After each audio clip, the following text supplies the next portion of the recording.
Всем привет! Вот и лето прошло, как его и не бывало, или как там пела София Ротару. Ну хорошо, еще детям повезло в этом году с календарем. 1 сентября в школу не нужно идти, на один день больше могут отдохнуть. Ну а мне, живя в деревне, отдыхать некогда. Продолжаю собирать урожаи летних трудов. У большинства основная культура это картошка, и смотрят, урожайный год был или нет по ней. Ну а так как я ем ее не так часто и не так много, то еще и копать не спешил. Хотя можно было это делать уже недели 3 назад. Но пока еще занимаюсь зерновыми, а с огорода убрал лишь только один лук. И как видите, на заднем фоне урожай его не такой хороший, как хотелось бы. Ну, чуть получше, чем в прошлом, так и площади побольше. Ну и основная причина, как я понял, это недостаток воды. Дожди хоть и были периодические и обильные, но из-за того, что у меня большие перепады высот, да еще и песок, то вода долго не задерживалась, а сразу просачивалась и уходила. Ну а понял я, что в этом причина, так как редки у меня шли поперек, и там ближе к лесу, где пониже луковицы выросли получше. В следующем году нужно будет решить эту проблему, там подвести акведуки и сделать растительную систему, чтобы урожай все-таки был намного лучше. Ну а я, как сказал уже, эти дни продолжаю заниматься уборкой зерновых. Сходил на то поле, где ячмень скашивал, колоски пособирал. Вот сколько только удалось набрать. Но это только где-то 1/4 счастья из того, что насыпалось. Половина из них из-за дождей уже проросло, что ближе к земле лежало. Ну а когда убрал получастка и посмотрел, какой объем получается и сколько затрачено времени, то вторую уже и не стал собирать. Вообще не рентабельно. Ну вот осталось только вымолотить. Ну тут вообще ничего выдумывать не нужно. Взял он палку, хорошенько избил, все зерно и высыпется, останется только его выветрить. Да и вообще подумал, что если площадь небольшая, то и не нужно заморачиваться с техникой. Скашивать, возить, вымолачивать. Он походил, пособирал в мешки, повыбивал палкой, просеял и по работе. Ну а солому вообще не скашивать. Притоптал по снегам за зиму, а она и загниет. Но, как говорится, хорошая масля приходит после. Я уже свои зерновые скосил, привез, ну и, как видите, ячмень уже и вымолотил. Все же удалось отремонтировать дедову молотарню. Как и предполагал, возникли проблемы с поиском подшипников. Поехал в город, а там наличия не оказалось. Мало того, по каталогу такого не было, чтобы заказать можно было. Ну, выбрал более-менее подходящих размеров. Сюда нужен был 30 на 85 и толщиной 23. А нашел только 35, 80 и 22. Ну, вышел из положения. Втулка, которая здесь была, она была на 35 на 37 под конус от старого подшипника. Ну, я ее сточил на наждаке до 35. Делаю это постепенно, чтобы сильных перепадов не было и не было такого качения. Ну, а внешний диаметр этих 5 мм я взял пластинку металлическую где-то в 2 мм, вырезал полоску, согнул и вставил это кольцо. И удалось так его зафиксировать. Ну, вроде бы пока работает, с ячменем уже закончил.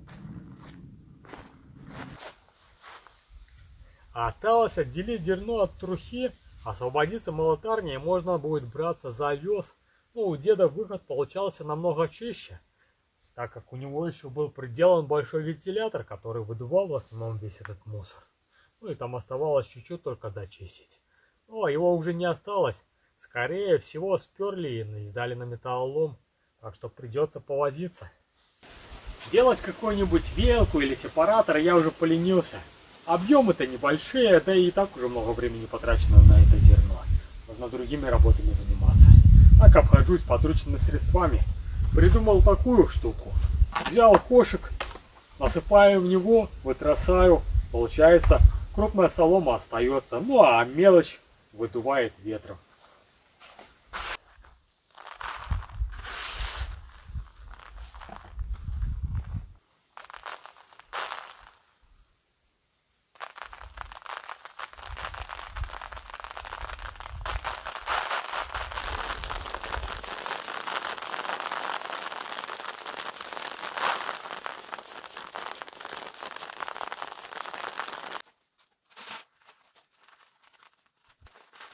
Но только что недостаток, что ветер заканчивается в самый неподходящий момент.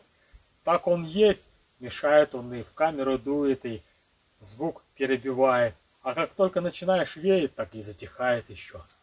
Бабуля, так я помню, раньше она свистеть начинала, и ветер начинался так вызывала. Сейчас попробуем.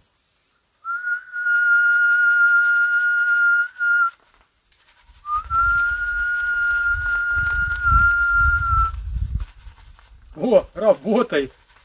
Смотрите как.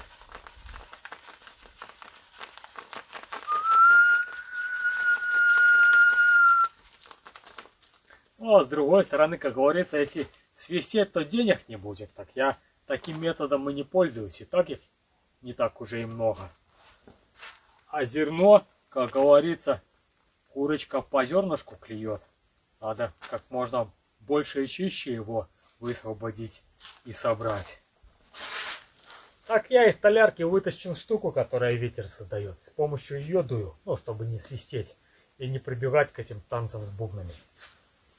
Все-таки техника решает.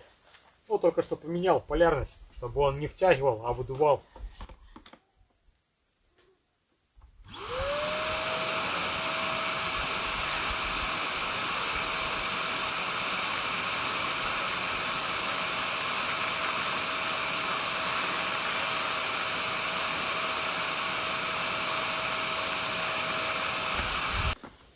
Ну, только что опять нужно направление менять, а то ветер зашел с другой стороны и опять мешается. Завидно ему, что без него справляюсь. Вот таким вот методом уже практически 2 меха наочищал. Осталось там совсем чуть-чуть. Ну, я думаю, как раз 2 меха и наберется зерна. Ну, только что я его не до конца очистил, а только так, с большего, чтобы можно было в мешки собрать. Смолочу овес, а уже потом буду его до конца сушить и чистить. А то время не ждет, уже на сегодня на ночь дождь передавали. Там, глядишь, задождите и не успею. А эту работу можно будет и потом сделать где-нибудь в сеновале под навесом. Ну или вообще начисто не чистить. Это если по муку, то нужно было, чтобы зернышки только не оставались. А так, кролики сами переберут.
Пожалел, что поленился и сделать какую-нибудь приспособу, чтобы ускорить этот технологический процесс отделения зерен от плевен.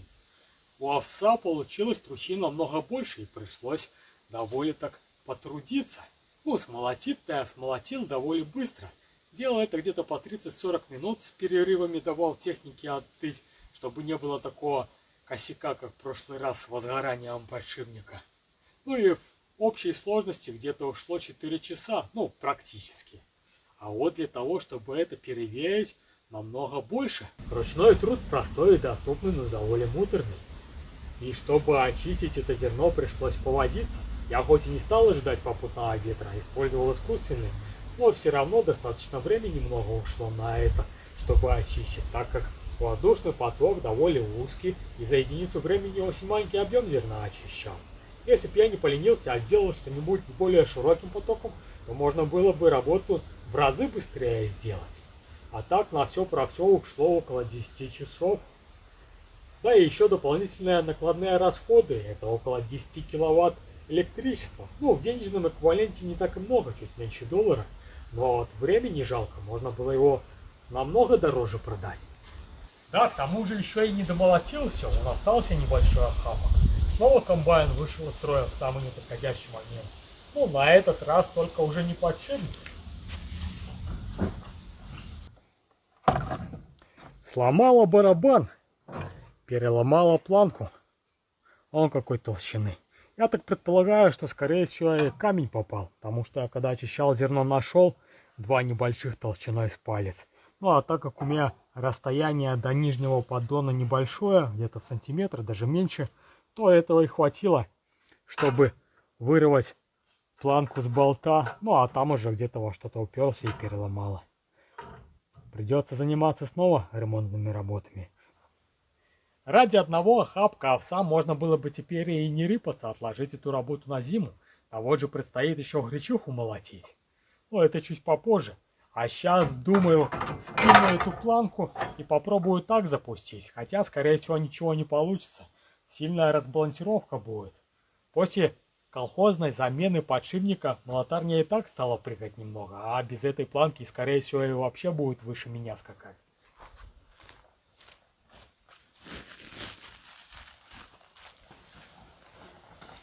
Но результаты уборочные уже можно подвести. И без этого предположительного литра недомолоченного овса.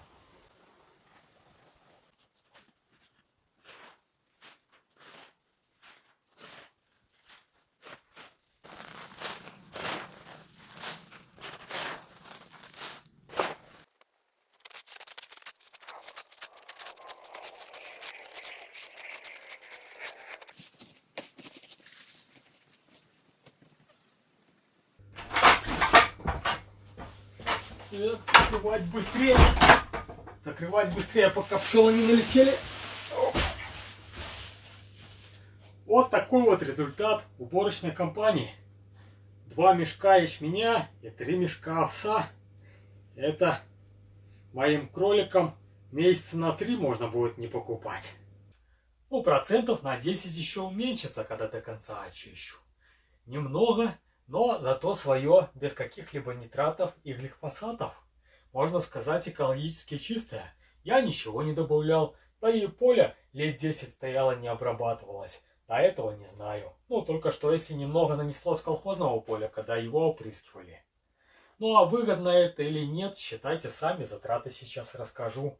На работу, если по времени, на очистку овса 14 часов, на очистку ячменя 10. 24 часа, чтобы скосить часов 6, чтобы посеять часов 10. То есть 40 часов работы, это 5 рабочих дней по 8 часов. Ну а материальные затраты, электроэнергия где-то $2, топливо на то, чтобы скосить где-то литров 5, $3. Ну, можно было и ручной косой помахать, тогда бы рабочее время увеличилось. Ну и на мотоблок, не знаю, не замерял, но тоже можно посчитать. За все время его эксплуатации, пока он у меня где-то уже практически год, я на него потратил всего лишь 24 литра, точнее спалил. На это поле возьмем 1/3, 8 литров, то есть около $10 дистоплива. Ну и затрат получилось $15.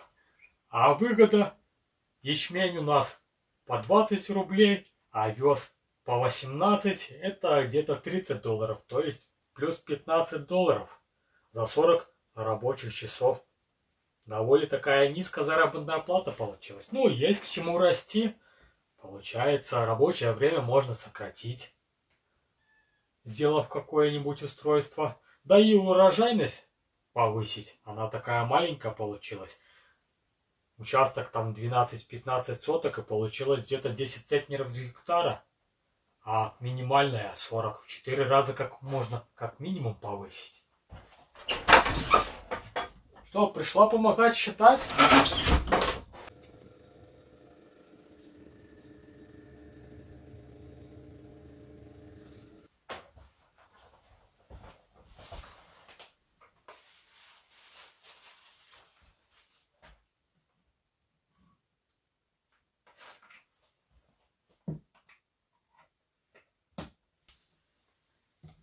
А вот столько пчел и меда принесли. Ну, еще там в центрифуге грамм 200 соберется. Ну, и если посчитать то, что я съел, где-то пол-литра. Ну, ладно, чуть-чуть соврал. Где-то литр. Ну, грубо говоря, 7 литров меда. На зиму должно хватить.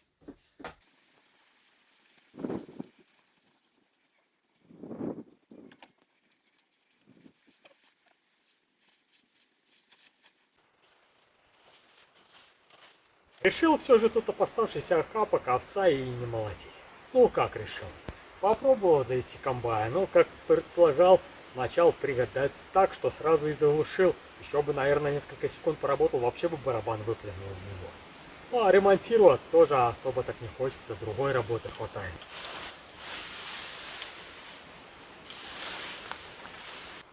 Тут еще, чтобы окончательно закончить уборочную, нужно решить вопрос, что с этой соломой делать.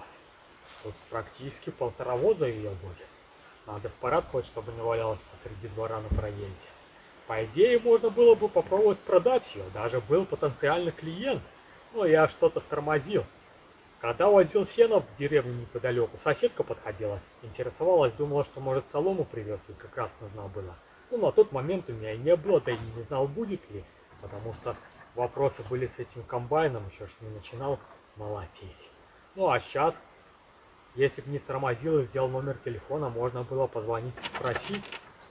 Ну, скорее всего, за такое время уже решили вопрос. Ну, как говорится, за спрос не бьют в нос. Хотя порой спросишь, так не подумав, и работы прибавляется. Это у меня на прошлой неделе был последний заказ сена, 15 тюков прессовал. Ну, там форс-мажор, доставку отложили на неделю. Ну, а вчера вышел на связь, переспросил, да и вопрос лишний задал. Сейчас придется идти потеть.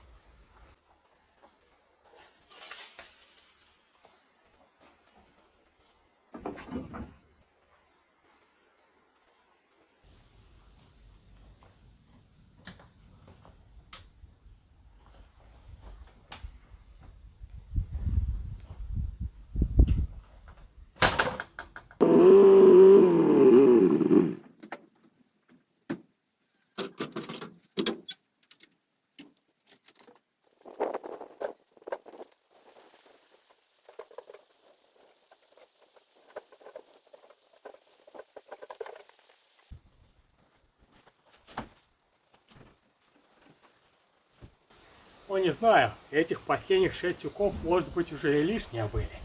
Прессовала я их с той стопки, что себе откладывал. Сейчас забрал оттуда. Плюс она еще усела со временем такая. Такое чувство, хватило бы на зиму себе. Ну вот как оно. Поменьше стало, хотя с этой стороны тут же на метр выше, чем сзади. То, может быть, и хватит. Достаточно такая высота. Ну а пресс этот отлично отработал в этом сезоне. Себя купил, даже с лихвой.